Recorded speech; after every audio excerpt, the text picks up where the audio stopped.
थुंग थुंग कंधे पर बोरा लटकाए दिन भर गलियों में भटकता रहता।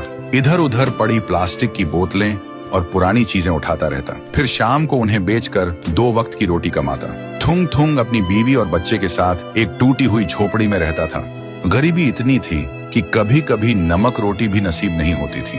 भूख मिटाने के लिए पेड़ों के पत्तों का सहारा लेना पड़ता। फिर भी थुंग थुंग ने कभी चोरी का सहारा नहीं लिया। एक दिन थुंग थुंग थका हारा श्मशान के पास बैठा था। शाम ढल चुकी थी और हवा में जले हुए लकड़ों की बू थी। तभी उसे मिट्टी के नीचे से हल्की सी रोशनी चमकती दिखी। वह धीरे से उठा और मिट्टी खोदने लगा।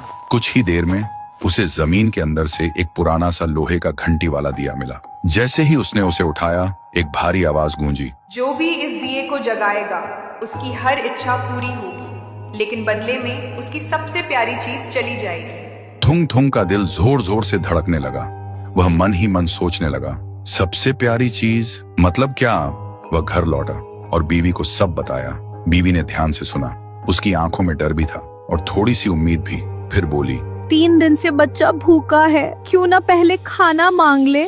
थुंग थुंग ने कांपते हाथों से दिया जलाया और धीरे से बोला, हे दिए, मेरे भूखे बच्चे के लिए अनाज दे दो, बस पेट भर खाना दे दो। अचानक पूरी झोपड़ी अनाज और रोटियों से भर गई।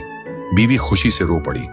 लेकिन उसी रात थुंग थुंग ने देखा उसका बच्चा चुपचाप कोने में बैठा है और उसे पहचान नहीं रहा। सुबह तक बेटा उसका नाम भूल चुका था।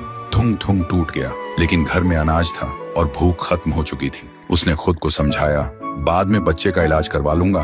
फिर उसने सोचा, एक और बार इस्तेमाल कर लेता हूँ। इस बार उसने मांगा, हे दिए, पक्का मकान और दुकान दे दो। पलक झपकते ही टूटी झोपड़ी की जगह एक सुंदर पक्का घर बन गया और बगल में भरी हुई दुकान खड़ी थी।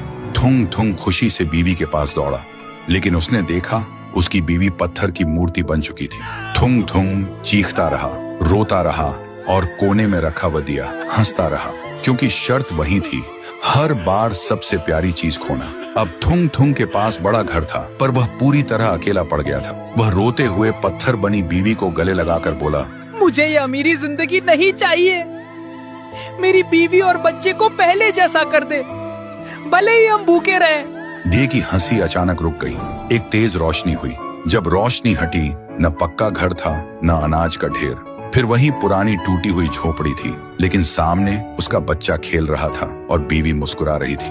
थुंग थुंग ने सुकून की सांस ली और उस मनहूस दिए को वापस श्मशान ले जाकर मिट्टी में हमेशा हमेशा के लिए दफना दिया।